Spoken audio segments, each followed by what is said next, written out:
point, I'd like to welcome everybody, and especially our distinguished talk presenter today, Professor Hanadi Al-Samman. And I will introduce Professor Hanadi in a minute. At this point, welcome everybody. Thank you very much indeed. We look forward to a very distinctive and distinguished lecture. And so at this point, I'd like to begin by welcoming you all and Dr. Hanadi, and then give a background of the ASU Council for Arabic and Islamic Studies for those who are joining us for the first time. And my name is Professor Souad Ali. I'm the founding chair of the ASU Council for Arabic and Islamic Studies. I'm also faculty head of Classics and Middle Eastern Studies and director of the Arabic Studies program in the School of International Letters and Cultures. And I'd like to give you a background now about the ASU Council for Arabic and Islamic Studies. The ASU Council for Arabic and Islamic Studies was established at Arizona State University in a few years ago to acknowledge the significant contributions of Arabic studies and Islamic civilization and cultures to the world at large, both historically and in the modern age. The Council's research and teaching programs seek to promote multiculturalism, diversity, interfaith dialogue, inclusion, cross-cultural understanding, and the expansion of human civilization and cultures through Arabic, as well as other Middle Eastern languages taught at ASU here, including Persian and Turkish, even though at this point we're not doing Turkish, and we will, in addition to other languages. The Council seeks to develop constructive academic and cultural interaction and partnerships between ASU and similar groups in the Arab world and the Muslim world at large. My own conviction has always been literature is often conceived as a cultural tool towards greater human understanding.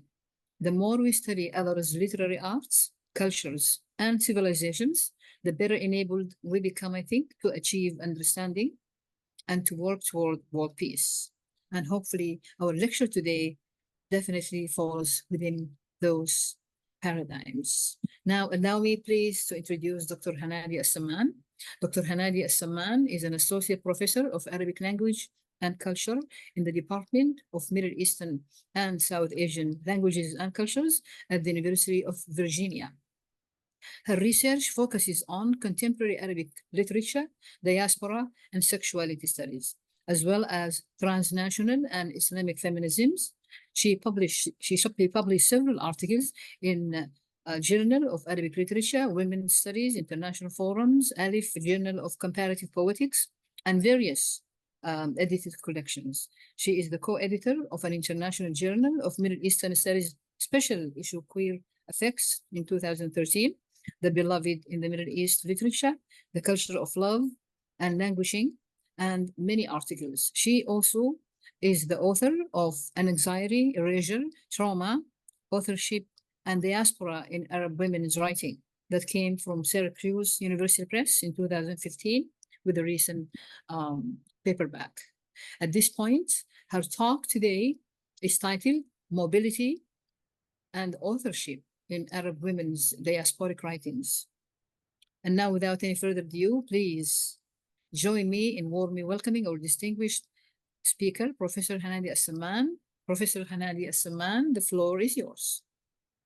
You can share. Thank you, Professor Souad Ali, for this gracious invitation. Thanks to ASU faculty and staff, and also to the Council for Arabic and Islamic Studies for hosting me tonight, and all the host of attendees, students, faculty, and interested people all over the world. Actually, we have people joining us from Beirut and other places. So that's Great. 4 a.m. their time. Absolutely. So I am very happy we appreciate to have you all, and for you to give me the courtesy of sharing just 1 hour with you to talk to you a little bit about mobility in diasporic Arabic literature. So I'm going to go ahead and start sharing my PowerPoint presentation here, and I hope you're all seeing that. Yes, we can see that. Okay, so let's see if I can actually run it.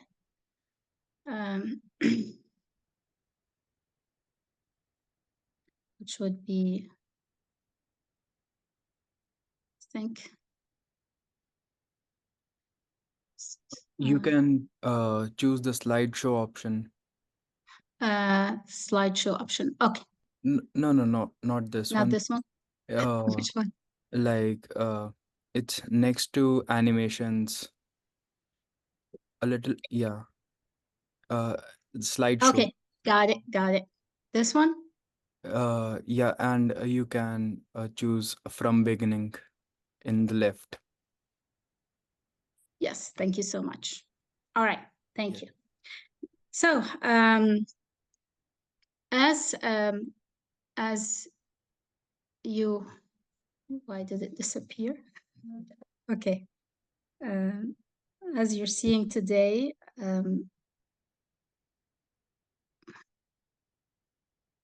okay. So here, the issue here beginning is the movement of Arab women in general. And what does this movement and mobility mean for them? So in order to discuss this with you tonight, I'm gonna give you a tour de force a little bit about the history of the meaning of their movement in historical, pre-Islamic, Islamic, and also modern times, as well as their current manifestations of this in different countries. Travel, before we do mobility, we have to do travel, of course, has always been the Arab woman's forbidden fruit.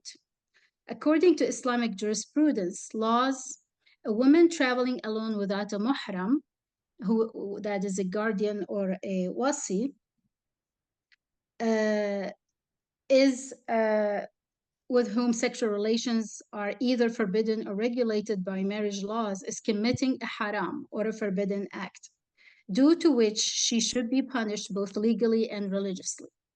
Modern Arab governments such as Syria, Jordan, Egypt, Tunisia, and others have abided by this ancient rule, and only recently, starting from the early 70s or so on, did they allow women to travel alone without the permission of a guardian or a wasi.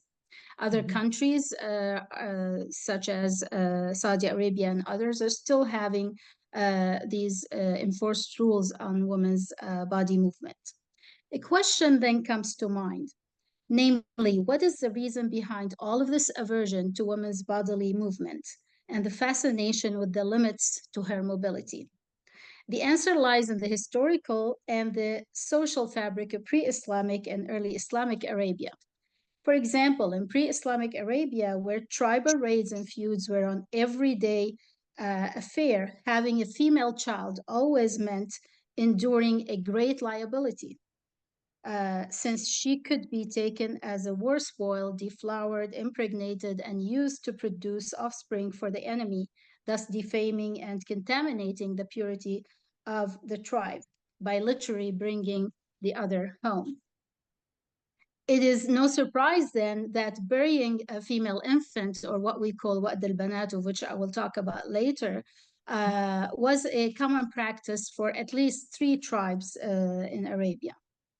However, the threat of the female body presented to the male collective memory, coupled with the political upheaval caused by Muslims' loss at the Battle of Uhud, Ghazwat Uhud, and the resistance that early Islam faced during subsequent Battle of the Trench, Ghazwat al-Khandaq, necessitated creating public, private, spatial boundaries for the woman's body at the time of the Battle of the Siege of the Medina.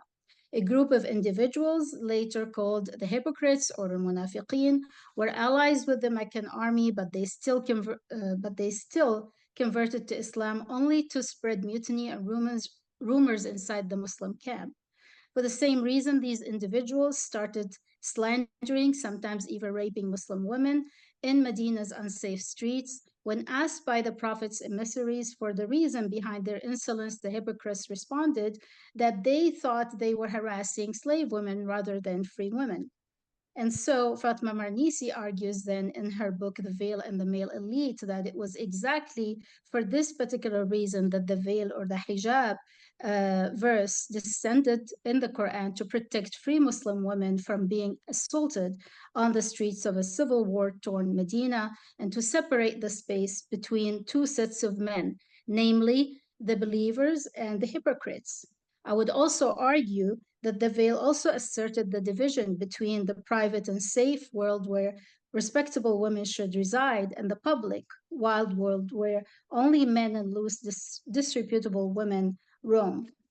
In addition to this restrictive and distancing nature, the veil also ensured that Muslim women carry their private world with them wherever they went in public. So, who are these loose women who opt to venture alone to the public sphere on their mysterious journeys? What are the factors that enable them and them alone to break away from restrictive molds at home? Also, what happens to the private world or home when they depart? Do they take the home with them or do they leave it behind where it belongs? I also have to mention that this aversion to women's movement and mobility is not just specific to Muslim cultures. For example, we have the myth of the wandering woman in Mexican American culture, where wandering women, according to Teorian Rebildo, are women who wander and roam, women who walk around, women who journey. The terms imply restlessness, wickedness. These are women who don't stay at home tending to their husbands, children, and parents, women who cross boundaries and become demanding, self-satisfying, and worse, perhaps they don't need a man. These mujeres andarigas, Rebeldo continues, are quite appealing. They are women who go into male spaces such as the cantina and appropriate them.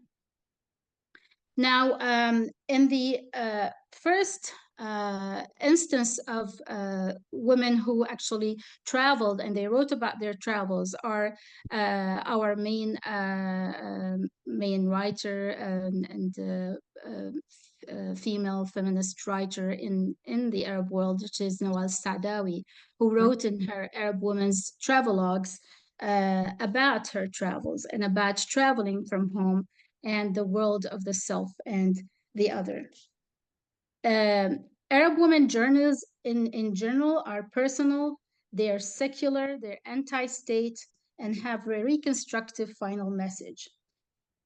Thus, they function as flights from home. They are very different from the travels of their male counterparts, specifically medieval male counterparts, like Ibn al-Jubayr in the 6th century, 12th century AD, Abdul Latif al-Baghdadi, 12th century, and Moroccan Ibn Battuta in the 13th century, because these male travelers traveled as an order from the ruler in order to go and write these travelogues to report to the ruler. Whereas for female women writers, the travel is personal, it's singular, and it is anti-state. And so that's an important thing about their writing.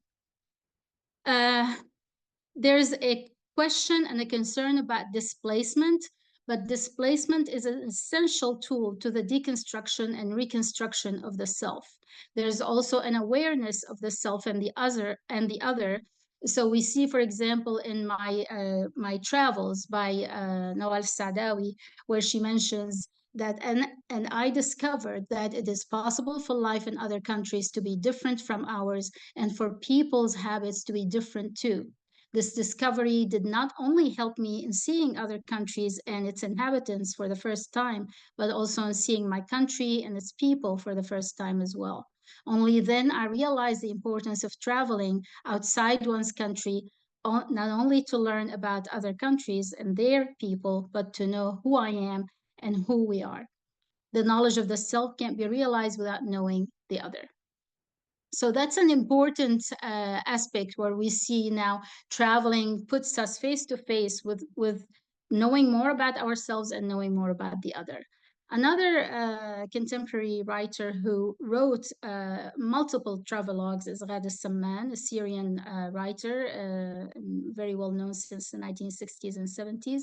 She wrote 4 collections of travelogues.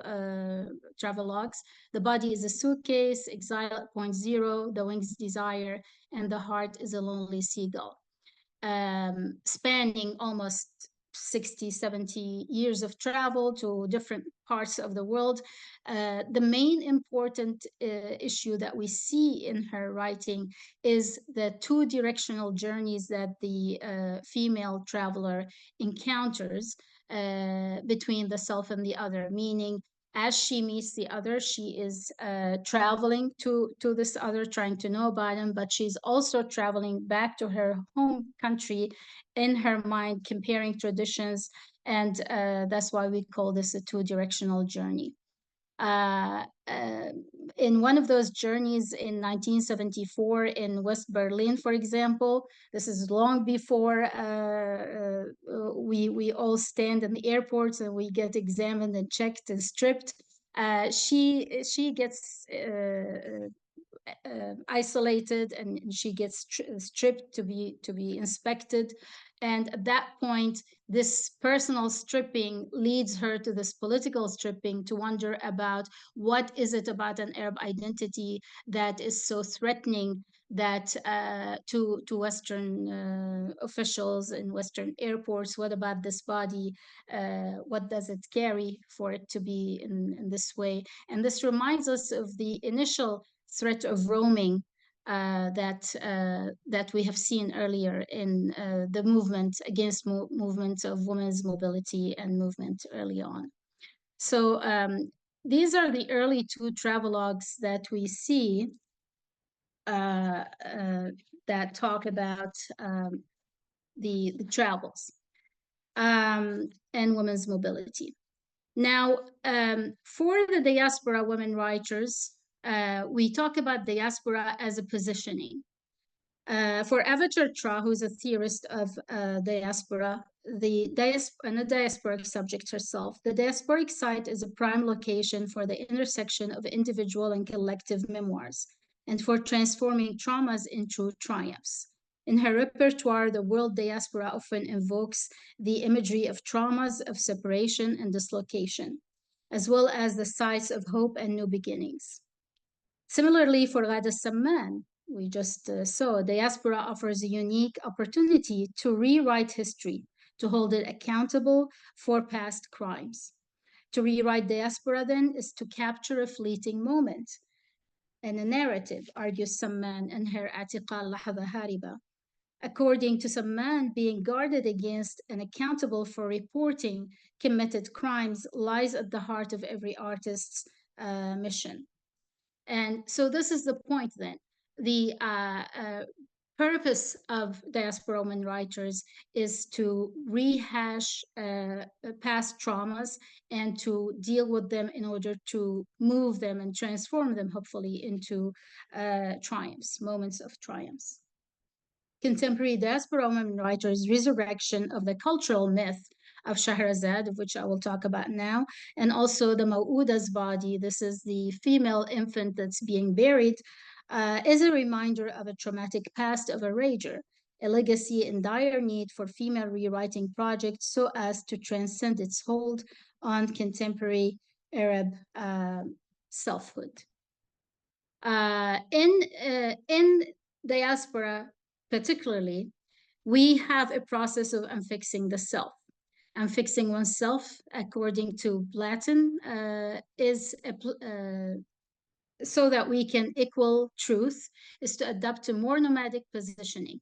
Writing as a displaced exile allows one to embark upon a 2-directional journey, of which we mentioned with Ghada Samman, examining the realities of both sides of cultural differences so that they may mutually question each other and thereby generate realistic image of human possibilities and self-confidence for the explorer grounded in comparative understanding for this ethnocentrism. Now, for early Mahjar women writers, that is even prior to our travelogue women writers we just talked about, Sadawi and Al-Samman, particularly in the early 1900, we see particularly two groups. They're part of the Mahjar, Adab al-Mahjar literature. One of them is part of the Pen Circle, أو العصبة القلمية. They're based in New York. Victoria Tannous, Najla Abu Lama, Ma'louf. These are all, they've written mainly poetry. And then there's the other part in South America, Brazil and Argentina, where Salma Saigh and Marianne Ya'tallah and others wrote in the journal Al-Isbu', and they are part of what is called the Andalus Circle. Now, their writings are very important, even though they're early and they were not recognized by or considered even as literature of interest, or even some of critics called it void of value. Because of this reason, they focus on the idea of a nomad. They focus on the idea with Marianne Ya'tallah that mothers should counter the ideology of violence. This is an idea that we will see later on showing up in Huda Barakat, which I will talk about later. For example, Saigh says, "Why am I destined to be the daughter of a country that lacks the basic conditions of equal national participation, thus becoming, in essence, a nomad without a country?" We see here a valuing of the positioning of nomad rather than being a second-class citizen, as a woman in her book, The Forgotten Half. Again, what's interesting, she says here, like a piece of mud, the work of Women's Association is like a piece of mud. We throw it on the wall. If it does not stick, it will leave a trace. So we have this idea of having a trace, keeping a trace. Keep that in mind, because this trace will show up later on in the writing of diaspora women writers. And finally, which I really find this very, very nice and really understanding of Arab men. There are no unbearable traits in a man's character. Rather, all the harm that he inflicts is an indirect result of his forgetfulness. So again, the writing is about guarding against forgetfulness. Now, with these women, then we see with Saigh Barakat, the process of writing as a rhythm, what I call rhythmic narrations. And here we go to the two theorists, particularly Deleuze and Guattari, that they talk about the rhythm. And I'll read a little bit as you read this on your own. Salma Saigh's preference to live as a nomad without a country rather than endure second-class citizenship in her homeland resonates with contemporary diaspora women writers who, like her, have found in the diaspora welcoming refuge from personal and political persecution. Almost 5 decades later, in Shahrazad Goes West, Fatma Marnisi would affirm the value of this nomadic belonging as she recalls her grandmother's rendition of the story of the Lady of the Feathered Dress from 1001 Nights. The story recounts the adventure of a merchant, Hassan al-Basri, some of you may know it from 1001 Nights, who, while gazing at a pond in one of his travels, witnessed the transformation of a bird into a beautiful lady upon taking off her feathered dress. Hassan fell in love with this lady. However, after she bore him 2 sons, Hassan relaxed his watch over his wife. He hid her dress so then she won't fly away. And only to discover later, upon his return one day, that his wife, who had never stopped searching for her feathered dress, had finally found it and flown away, taking along her 2 sons to her native island of the Wak-Wak. Marnisi was later to find out that her grandmother had altered the original story in the Nights in 2 distinctive ways. First, she feminized the title, changing it from the tale of Hassan al-Basri to the Lady with the Feathered Dress. thereby empowering the lady with agency and ownership of the story. Second, she rewrote the traditional happy ending where Hassan finally finds the elusive Wak and bring his wife and children back to Baghdad to live happily ever after. And she transformed this to an unhappy ending for Hassan, where basically he never finds the wife that he chose to imprison. According to Marnisi's grandmother, the main message of the story is that a woman should lead her life as a nomad. She should stay alert and be ready to move even if she is loved. For as the tale teaches us, love can be hostage for women and can be a form of a prison. The value of mobility and non-fixity cannot be underestimated here for Marnisi's grandmother and for Arab diaspora women authors who, heeding her call, are determined to leave emotional or physical fetters behind. My analysis then of this diaspora women writers follow what I'm talking here about Deleuze and Guattari. According to them, there's a process of deterritorialization and re-territorialization. Basically, you're leaving your land and you're laying roots in another land, in another territory. According to them, the rhythm's potential for transforming lies in its planar movement and its ability to resist chronology, organization, and historization. Rhythms traverse several plateaus from multiple entryways.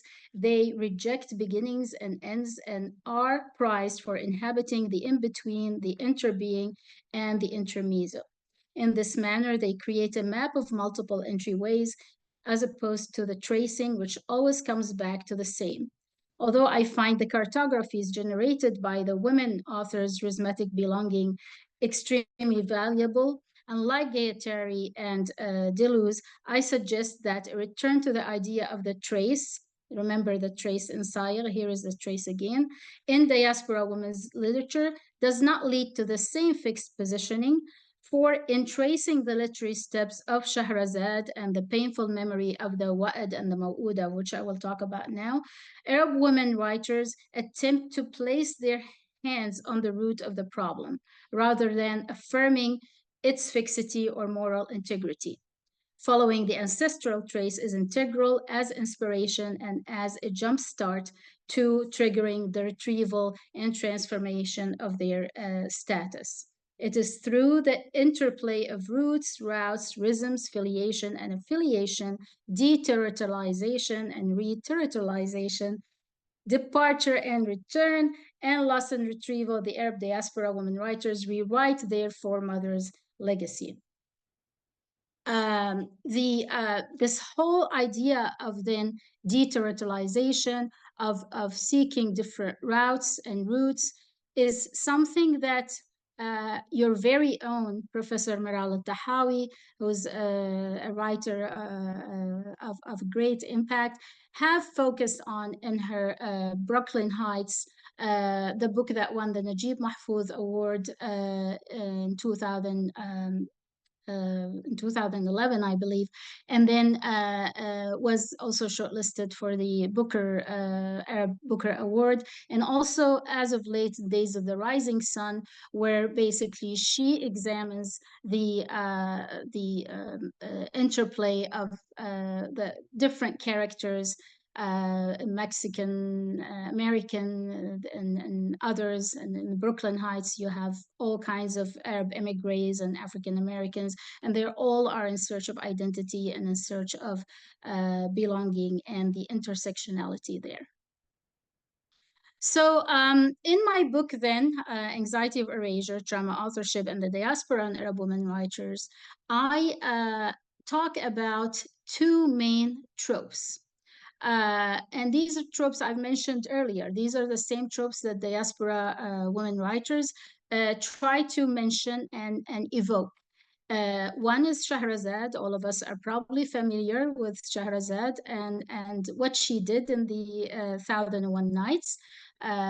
She basically healed the sick king Shahryar, who thought that his wife, his wife cheated on him. So now he's of the opinion that all women are cunning and all women are never to be trusted. And so he starts marrying a virgin every night and killing her in the morning. That's the only way he can prevent her from deceiving him and cheating on him. In her stories, Shahrazad decides to marry him, and then she proceeds to tell him a story every day. She stops the story just at dawn at a critical moment, so then he won't kill her. She will continue the story for the next day. And in this sense, what she did then is she transformed his scopic desire that equals a nexus of sex and death to and ends in death, discontinuation of life, to him listening to the desire of orality, the desire of listening to the stories and narration and continuity. And in this sense, it is a life-giving example.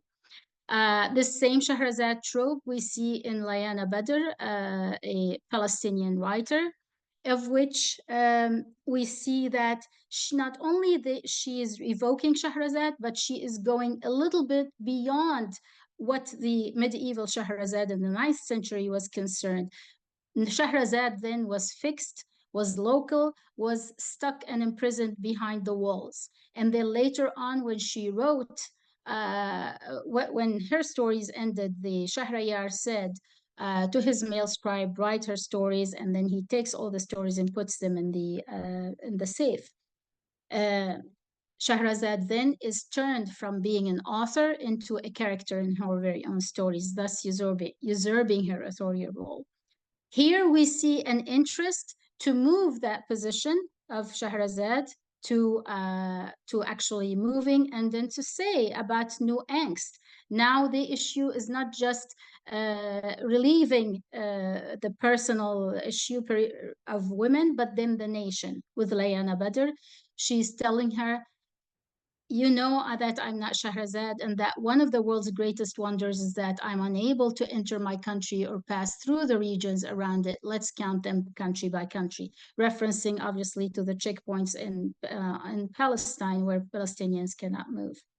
Another famous, prominent Syrian poet, Nizar Qabbani, talks about Shahrazad in a different ways as well.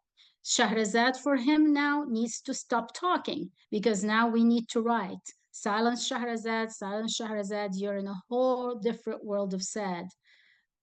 Looking for love isn't like looking for a homeland.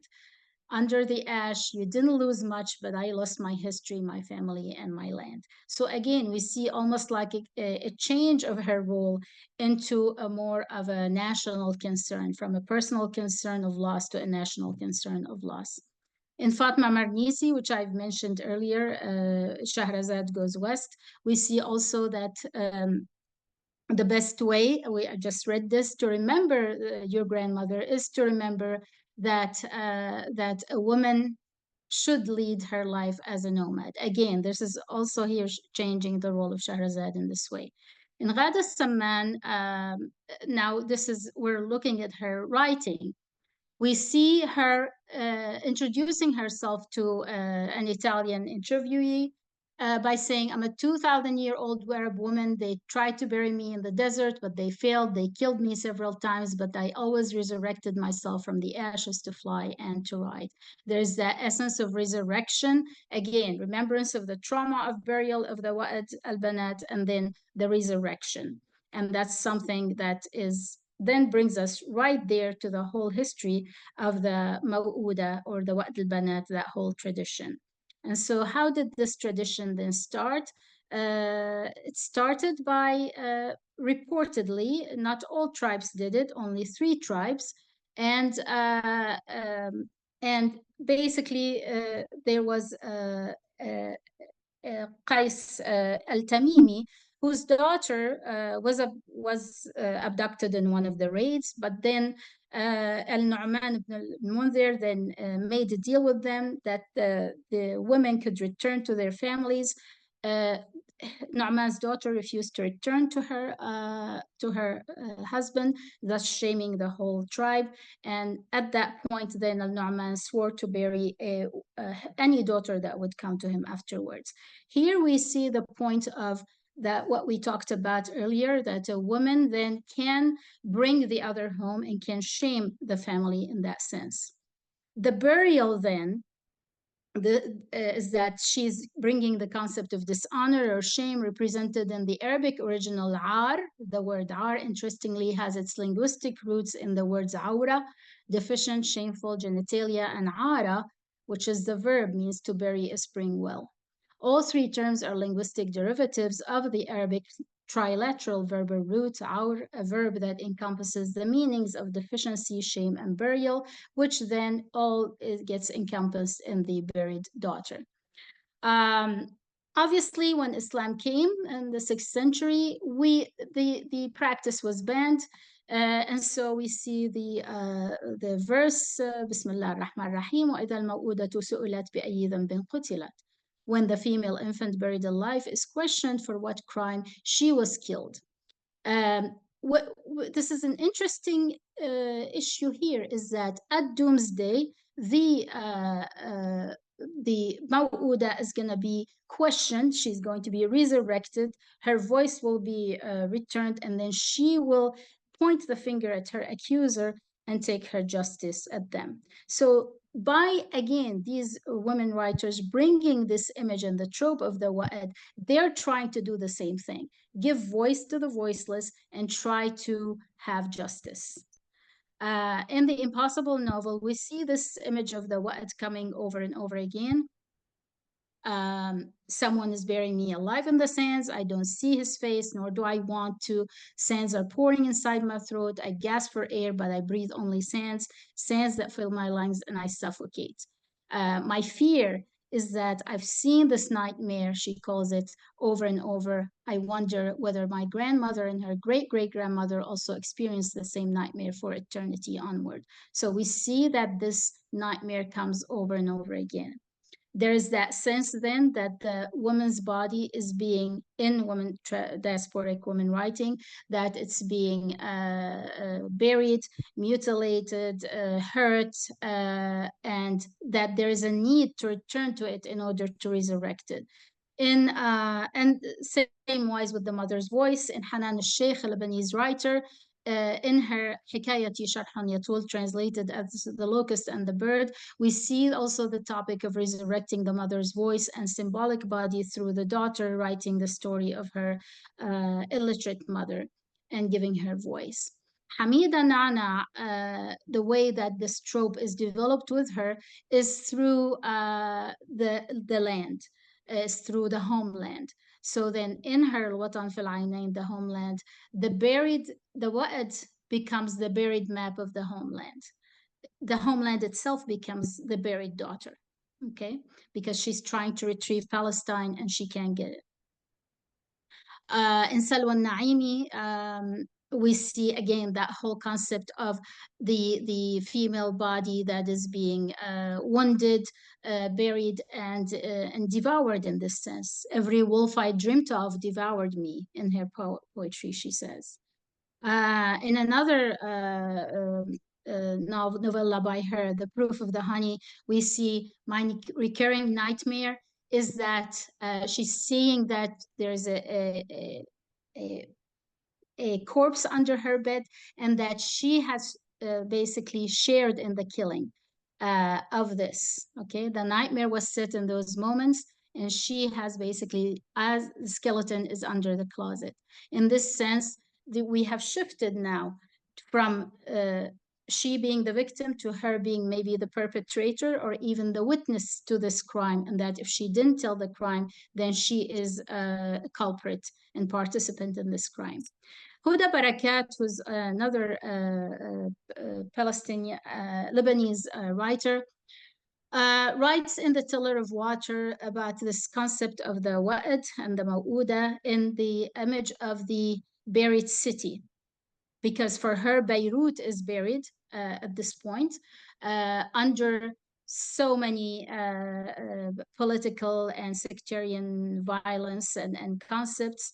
And we see the image of the amphora girl that the character Nicola sees when he goes underground, staring at him, reminding him that now it's this not the personal but the city that is buried here. In the Tiller of Water, we see this interesting passage saying, I went on bewitched by my memory of my paternal grandfather's words, a city that doesn't advance in time, but rather in accumulating layers, a city that will sink as deeply in the earth as its edifices tower high. How many cities lie beneath the city, Papa, grandfather? How many cities lie there to be forgotten? So the idea here is about the memories that are forgotten, but also that the city itself is being buried under all these dogmas. In their writing also, particularly in Huda Barakat, we see a critique of the myth of nationalism. Benedict Anderson talked to us about an imagined community that a nation shares with its members, and it's all imagined, it's fake, it's not real. And so here, a character who is Kurdish in Tiller of Water tells us that we, the Kurds, reside in our courage and freedom, in our solitude, in our free flight over lands owned by others, across borders, barbed wires, identity. So because of that, they're not tied to the whole concept, fake concept of nationalism. The Wa'ad motif comes again in the main character, Nicola, when he dies at the end and he asks his father, Father, who killed me? Who killed me? For I did not die a natural death. When I interviewed Huda Barakat, she thought, and I told her, why is all your endings despondent? And she said that the absence of the father indicates a monumental individual crisis. Simultaneously, it marks absence of memory of heritage, as if we are orphaned nations whose rituals of power, accession and succession did not happen naturally. So unlike other societies, we do not advance forward, we destroy memory and walk towards the unknown. It's impossible that our perspective is either entrenched in the past to the point of Salafism or rebellious to the point of complete erasure and departure. It is as if we are always building in the air on a demolished ruins. Memory for her is essential. The ability to know what happened so then we won't repeat the trauma is essential as well. Now, Samar Yazbek is a Syrian writer who also, with her, the trauma, the Wa'ad motif gets moved to the nation, the buried nation. She wrote two memoirs of the Syrian revolution. One is A Woman in the Crossfire, Taqatu an Iran, and the other one is Crossings. With her, we see the personal. There is a move from the personal to the national Wa'ad motif, as I mentioned. And we also see that, I think I missed that, that whole, I don't know how to go back, but we see that with her, this motif has changed to the nation. In The Crossing, she's focusing on the diaspora woman writer as a female Flonese. She's walking, she's depicting it as retrieving, but not in exposing the discontinuity of the architecture. In the previous picture, you see all the demolished ruins that she talks about, and the dismemberment of both the city and its people. With Huda Barakat, again, we were mentioning about her ending. She says, my endings are despondent because they reflect societies and lives that did not accumulate knowledge, memories, or history. Where there is history versus myth, inability to process and learn from national memoirs, there is also the idea and the issue of toxic masculinity, sectarian alliances. On the toxic masculinity issue, she addresses this in two books, two novels, Ahl al-Hawa, Disciples of Passion, where basically she reminds us of the myth of the extended kinship, where basically men or members of the same group get protection by their belonging to a certain sect or group, and this is the paradoxical care control paradigm. So then the patriarch will control the members of the group for the return of giving them the care. What is often referred to as the king contract is a process through which sectarian communities have systematically and simultaneously nurtured and displaced their members and used the tactic as a venue of state control as well. In Hajar al-Dahak, she talks about the toxic masculinity, where basically it's a masculinity of performance. Males have to perform, males have to fight. And she mentions here that there are two kinds of conventional masculinity: older men who set forth ideology, and the younger men who have to basically practice this ideology and enforce it and engage in wars. In Sayyidi wa Habibi, we see the patriarchal connective mirroring, where basically a follower will follow the master or the leader because he is basically in training to get to that same level of power. And this leads to the whole idea of then control and violence. And here we read also this quote: it's almost like a master-slave paradigm relationship. The connective mirroring process fuses master slave to the point where they become reflections of the same patriarchal dominant self. The subordinate other, in Joseph's estimation, differs because the patriarchal brother enables the self. He differs because the patriarchal brother animates the self. The patriarchal brother becomes the symbol of the king contract. He comes to embody the self as patriarch, self as power, self as authority. The brother or the other becomes self and other. Here's that whole interplay of self and other again that we saw earlier with these women. Finally, these women they basically insist on writing in Arabic. Arabic for them is an important aspect that cannot be forgotten. And so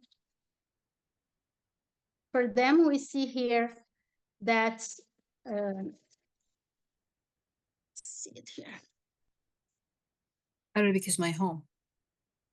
Arabic is my home, exactly. Yeah. I'm just going to read a little bit, and that would be almost the end of it. The author's decision to write in Arabic, to publish in distinctly Arabic presses with wide Arab readership, even though they can write all in English or French, changed their literature with they charged their literature with a poignant social and political mission. With the shifting borders of their diasporic experience, Arabic replaces the fixity of place and changes it to a dynamic concept that ultimately, to use Doreen Massey, stretches beyond the place itself. So basically, the place, the home, becomes within their language that they take and transport with them. Arabic then becomes the means of connecting past local experiences with global new ones and of maintaining the author's dialogue with the homeland's continuity, albeit from a distance.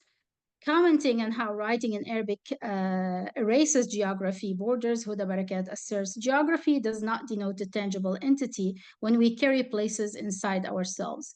Upon writing, language itself becomes our place of residence, for it compensates to a great extent for our lack of physical presence inside the homeland. For that reason, I always wanted to write and research in Arabic despite my ability to write in French. During the interview, my interview with her, she emphasized her love and reverence for the Arabic language, which hails from a magnificent heritage. She also states that her desire to rediscover the language, which she only came to love as an adult, is a response to the nuns' erasure of Arabic during the early years when she attended Catholic schools. Hanan Sheikh similarly insists that writing in Arabic for her is important. I think in Arabic, dream in Arabic, and write in Arabic. For her, Arabic response represents the last wood she is attached to in the midst of the sea. My language, she reiterates, if I lose it, khalas, finish, no Hanan, no writing, so I will never write except in Arabic. The connection between writing in Arabic and the survival or erasure of Arab identity is reiterated in Ghada Samman's insistence on writing in Arabic as well. She says, I want to swallow every public pain till the point of intoxication so as to keep writing letters that are not foreign from the reader's world. For when the letter is severed from its roots, it dies. For them here, as we see, writing in Arabic then is a way to both inscribe the language and to transcribe it, to write from the depth of the existence, to bring back to the text, to the paper, the manuscript, to the hand, to bring back at the same time the funeral chants and the buried bodies of both Shahrazad and the Maw'uda, yes, to bring back to the other, consider the enemy unable to assimilate. And I want to end by a final kind of points, maybe a question or just suggestions. How do diaspora women writers combat various systems of erasure, whether personal or national? And this happens by combating systematic practices of exclusion, practicing thoughtful intersectionality, as we've seen in Professor Milad Tahawi's work, by seeking economic equality in all facets of society, by having equal access to justice, opportunities, and representations, and most importantly, by practicing historicizing humanism that acknowledges displaced persons, narrative authority, historical agency, and political memory, by ensuring that individuals and nations have the same access to human rights declarations, and by being the voice of the voiceless, the dispossessed, and the practice ethical narrative witnessing. That basically, that's their whole project. I'll stop here now and take questions. Thank you for your patience. Thank you very much indeed, Dr. Hanadi Al-Samman, for this rich lecture and distinguished lecture, and with such a rich variety of Arab women's writers, diasporic writers, and it's Thank you. amazing. It's very amazing, and I wanted to, I will open it up for discussion, and I wanted also to welcome my colleagues, Dr. Sarah Risha, Dr. Ni'ma Musa here with us, and all of our students and faculty as well from Arizona State University. We're missing Dr. Miral. She wrote to me and she said she's with her son Ahmed. She had an appointment, doctor's appointment. Okay. And I fine. just wanted to let everybody know Miral was the one who suggested, Yes. Dr. Hanadi. She's her friend, and Yes. she was the one who suggested her to come. I'm thankful to her, of course. Yes, yeah, we really appreciated that. And I told her if she can join us anytime, but of course the lecture is recorded, so she can definitely, she can have access to it.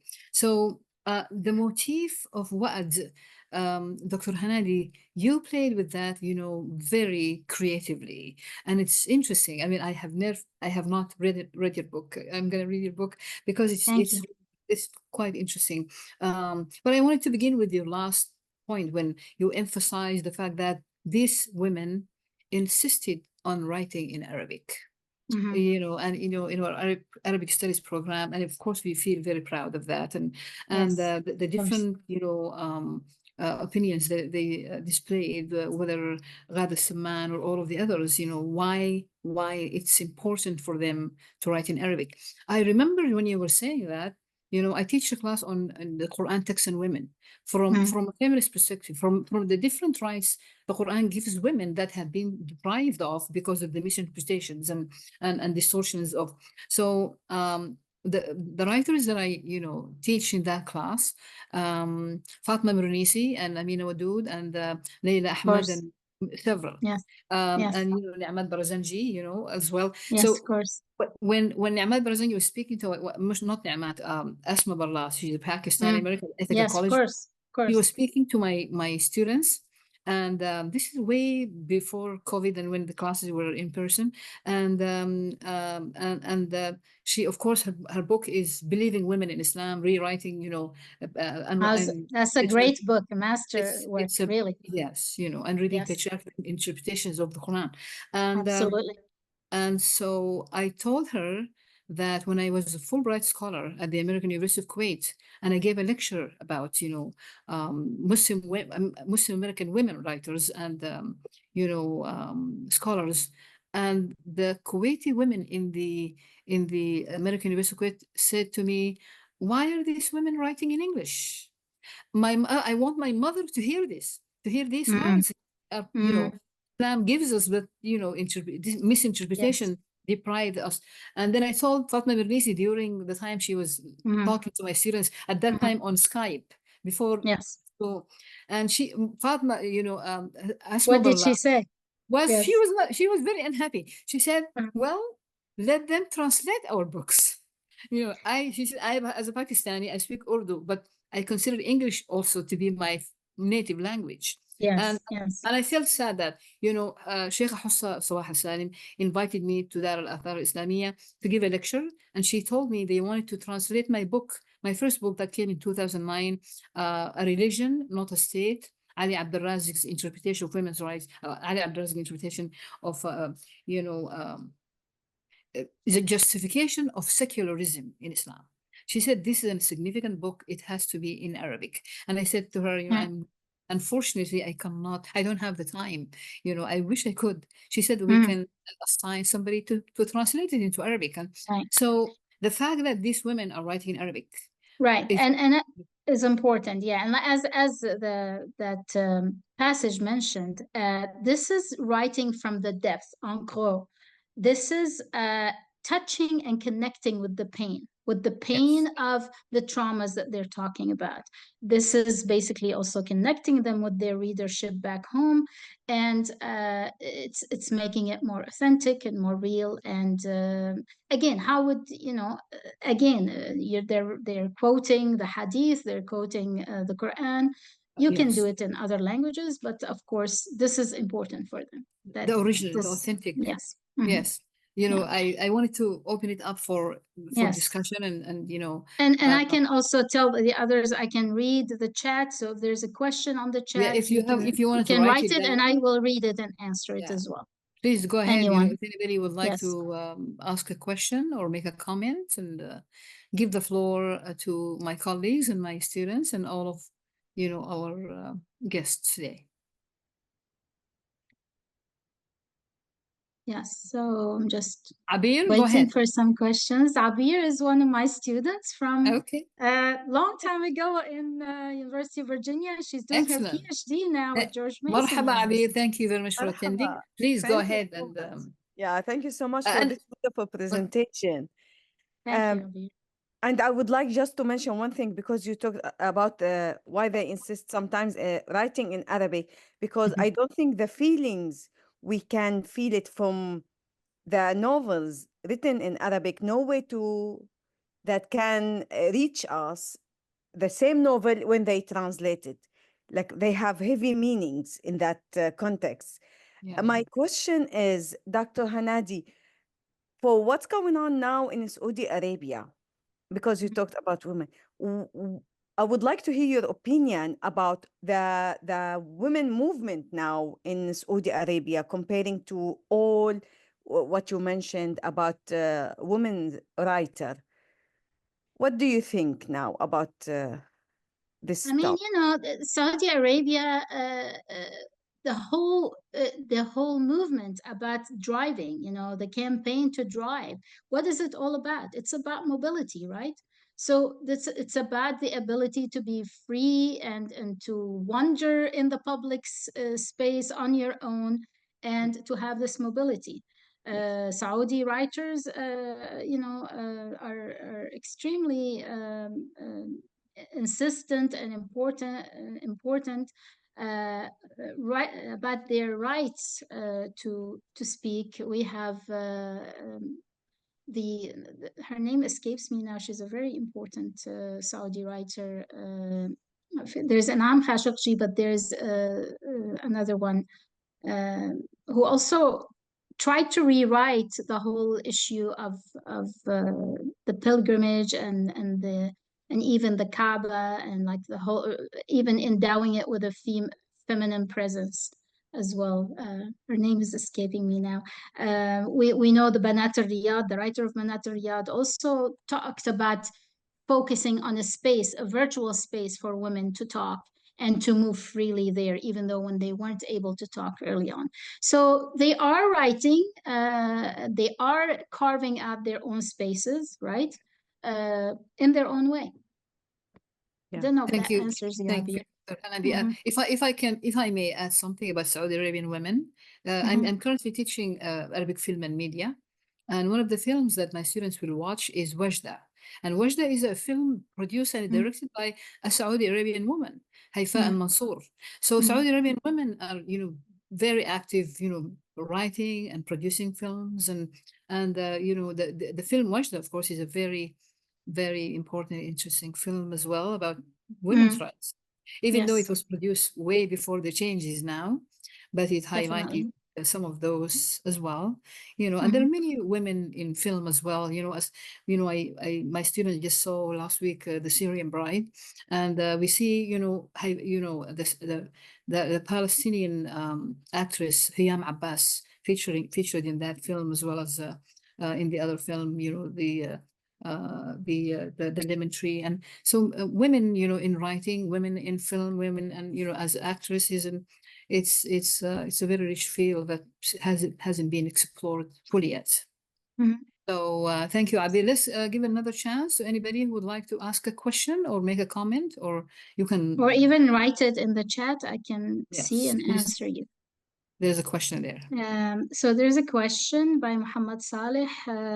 You Muhammad mentioned Salah. that diaspora is essential to deconstruct the self. Do you think that using Arabic is a way of reconstruction of the self? A great question.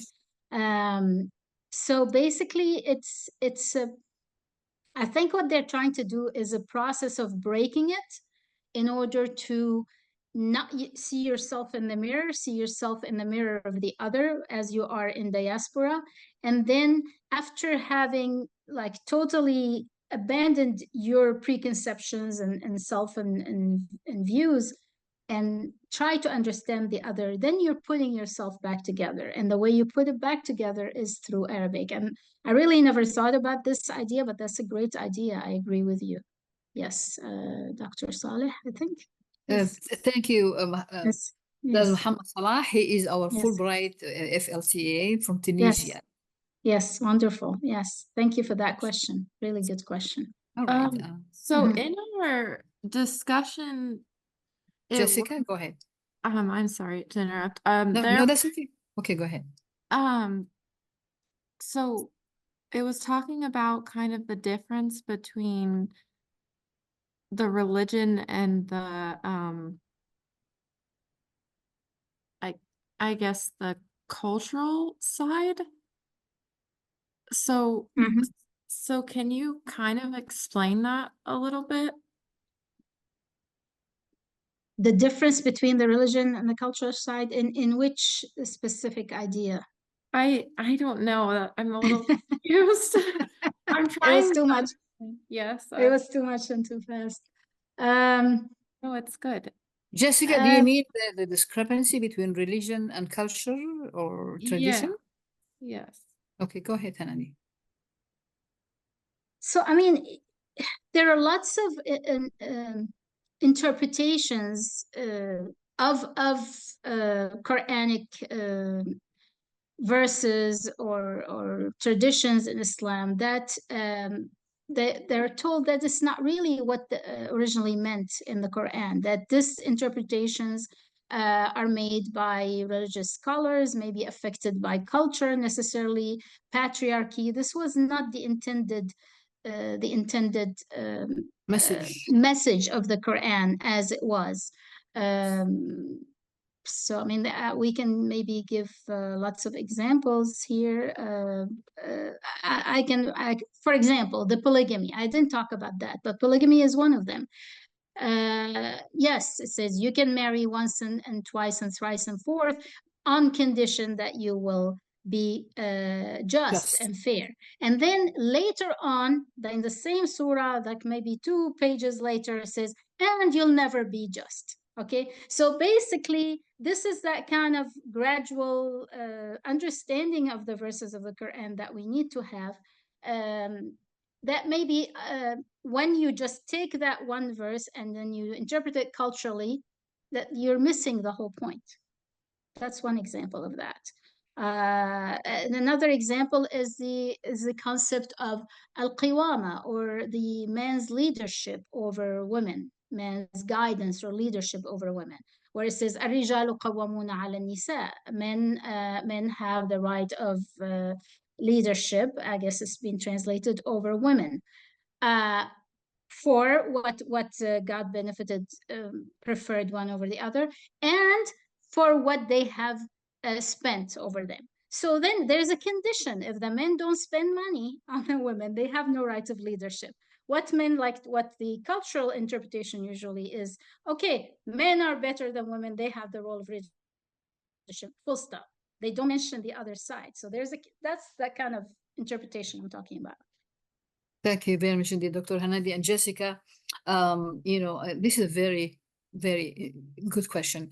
And I teach a whole class on that, which is the Quran Text and Women, Arabic 341, coming in the spring, beginning in January. Mhm. And there are a host of books, Jessica, in that class, including Amina Wadoud's book, Quran and Women, rereading the sacred from a woman's perspective. She's highlighting all of these issues Dr. Hanadi mentioned, and several others, by Dr. Ni'mat I'm also Barzanji. writing the name of Dr. Aziz Al-Hibri, Aziz who has Al-Hibri, yes. wonderful several articles on the subject. Absolutely. And Dr. Aziz Al-Hibri, it's important is that she's a lawyer. Of course, and she's talking herself from a is very legal- important as a lawyer and jurist herself, Yes, and she wrote absolutely. wonderful articles on that. Absolutely.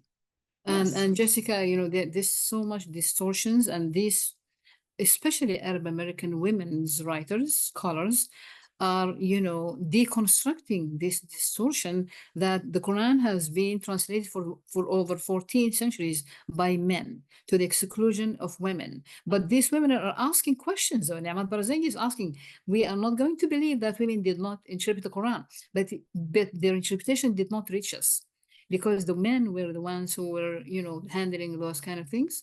And absolutely. So I hope to see you in that class, Jessica. Yes, any and I also other- wrote the name of Muhja Qahaf, who Oh, has yes. wonderful poetry, and also like maybe cheek and tongue kind of writing about women's rights in Islam. She's really good. Good at that. Is it Okay. religiously forbidden for women to travel alone without a muhram, or just culturally? If it is religiously forbidden, why do they allow women to travel alone? So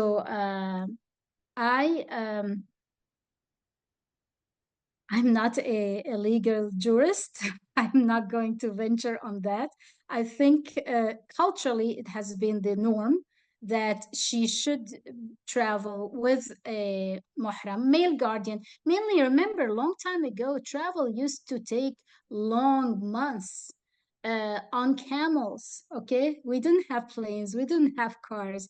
And yes, it was needed for a woman to have companions to Yes, help but on this long journey. if I can jump in there, Dr. Mhm. Hanadi, Yes, as a please. professor of Islamic studies as well, Please do, yes. there you is probably know nothing. this There is better. nothing in the Quran that that indicates that women cannot travel alone. There is nothing. Exactly. These are cultural things. These are traditional issues. And if she wants a companion, her own choice. That's her own choice. But there is nothing in the Quran that sanctions this or endorses this. So I see Talal, تفضل. I see Talal raising his hand. Talal is one of my students in the Arabic Yes. film and media, Go and ahead, Tala. he's from yeah. Saudi Arabia. Come on in, Talal. Go ahead. Okay. Yes, great. Thank you, Prof. Hanadi and Prof. Souad, for giving me the opportunity to talk. I was You're welcome. almost mentioning the same point you mentioned, Prof. Souad, that there is not one verse text in Quran that prohibited traveling of Yes. women by itself, or even if some schools of Quran have this idea of prohibiting women's traveling alone. It is under certain condition in the past, as Prof. Hanadi's mentioned. Traveling was hard. mini wars between tribals, but in certain times now, wars become safer for women to travel alone, secure.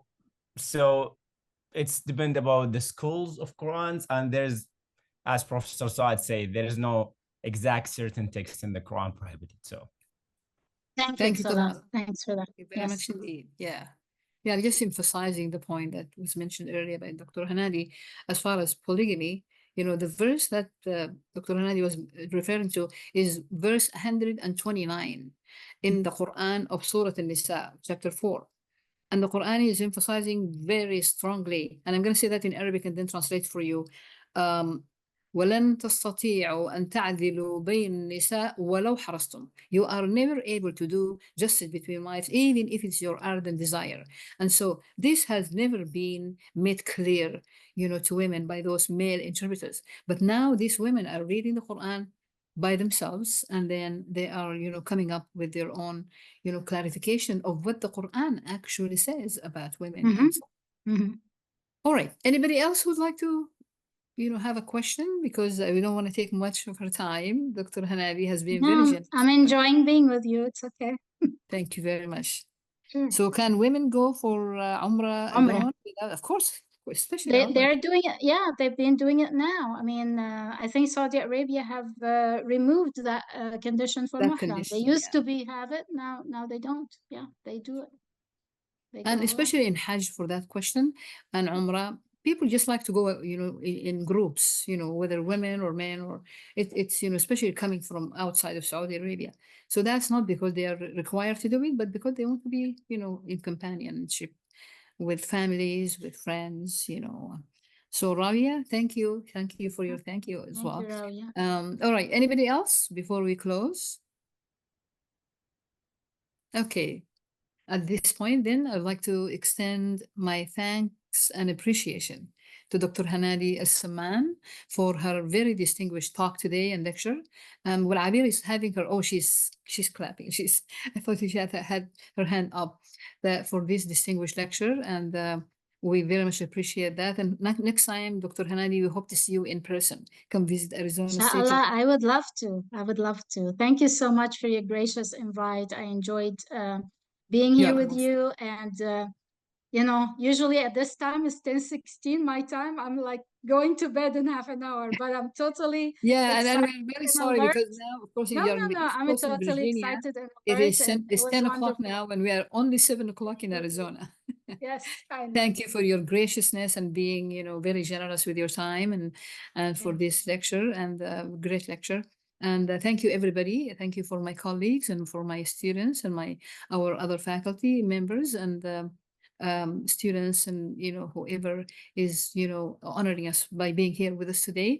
We invite you for our next lecture, which is going to be on October 3rd with Dr. Daisy Khan. And she's going to talk about her new book about 30 rights for Muslim women. And then we have a film series coming on the 22nd of October, and that's during Humanities Week. And the film is starring Anthony Quinn, which is Lion of the Desert. It's a very important film about Omar al-Mukhtar, the Libyan fighter and historical figure. So we invite you to join us and follow us on our poetry series as well as film series and more lectures. And thank you again very much indeed. I'd like to thank my assistant, Nayan, and also Thanks, Nayan, for working out the technology for us. And I think Jessica is asking, will she be able to rewatch? So I think you'll share all the link with us, absolutely, including me at some the point. film, of course, Right. is going to be available on the council website and on our YouTube channel as well. And I wanted also to extend thanks to my other assistant, Prachi. They're both from India, and Nayan. Thank you, everybody. Thank you very much indeed. Bye-bye. Thank you. Very good night. Have a good night. Thank Bye-bye. you, Thanks. Hanadi.